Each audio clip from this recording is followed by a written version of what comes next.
Hey there guys, today we are going to give a review on the Gardepro E5.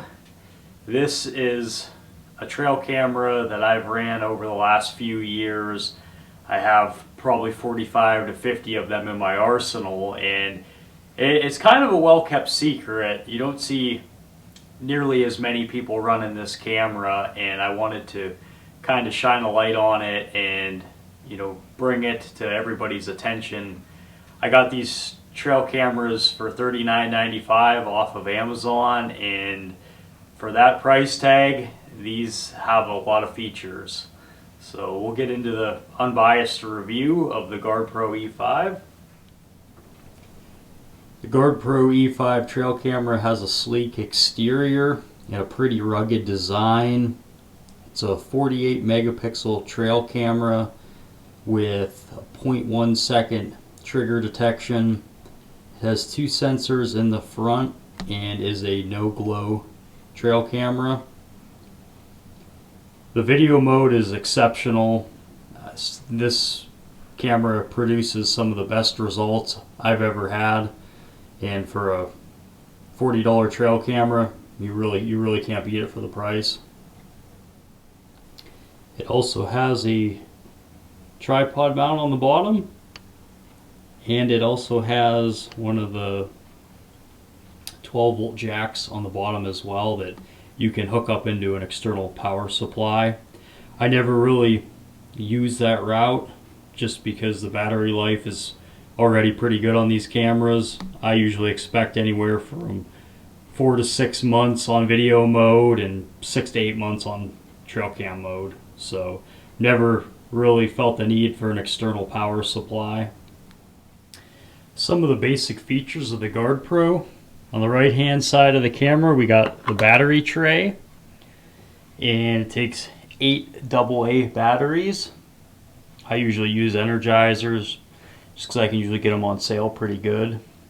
Don't really like this whole battery tray a whole lot. Sometimes, especially out in the timber, it can be hard to get it open up with your finger. It's better to have a screwdriver or a pair of scissors or something to help pry it open.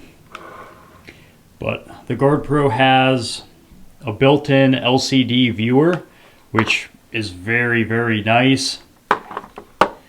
You can actually play back your photos and videos and look at everything on your SD card, which to me, to be able to do that in the field is very convenient.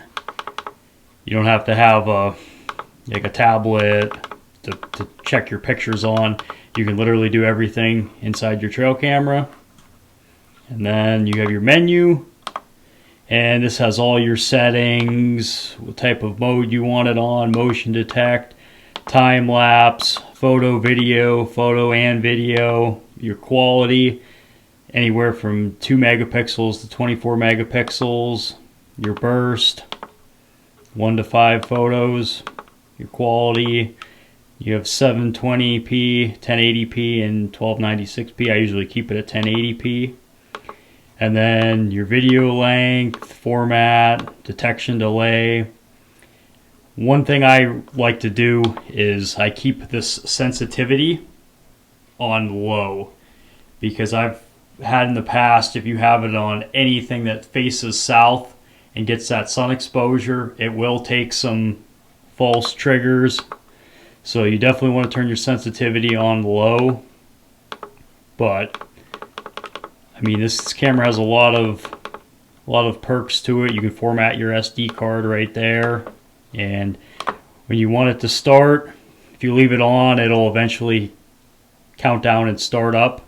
But if you hit the start button, it's going to start counting down and be ready. It'll say ready for motion detection, and it's basically the last piece to get it set up. The latch on this is pretty solid too. I like the design of the case. Clamp that, you're good to go.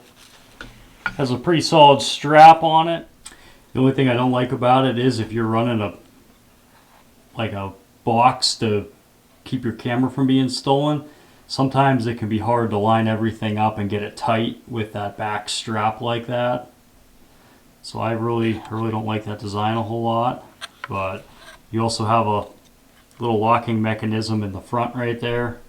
You can put a lock on it, or if you have some of the smaller Python cables, you can actually put it through here so nobody can access the data on your trail cameras. I do like that part of it. But overall, a pretty sleek trail camera and definitely worth the price point. Some pros of the Gardepro E5. The first would definitely be the price point for this camera, running in at about $40 a camera on sale. It's probably one of the most budget-friendly cameras available on the market. That's a big win in my book. Second would be the built-in LCD screen. You can use this to view your SD cards and to help yourself set the camera up. That's a huge pro too. Another thing that I really like about this camera is the exceptional video quality with 3 different shooting modes. I use this all the time in YouTube footage. It's very good, it's crispy, and it's definitely competitive with some of the higher end brands.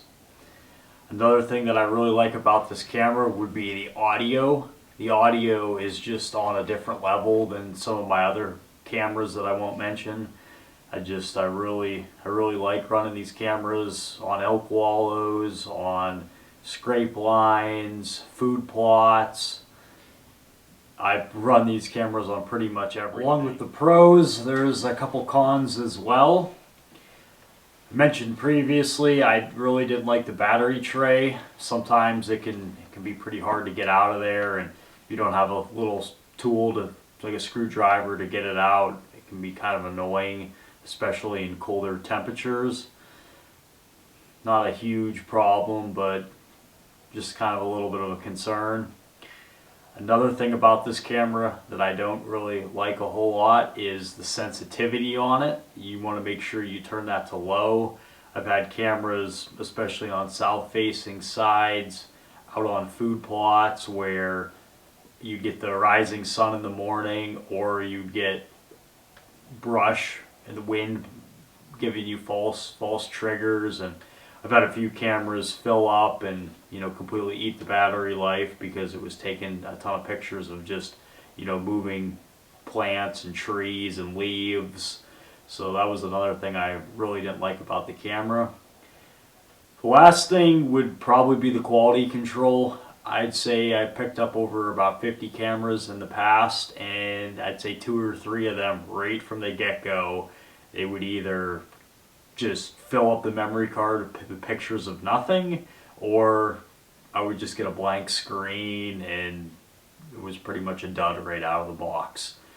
Now, take for granted, that's probably only a 1% or 2% chance of happening. My final review of this camera, I think it is a great camera for your outdoor enthusiast who likes to monitor wildlife, uses it for hunting purposes. I definitely give this a go in my book. I mean, I told you I have probably 45 or 50 of these cameras.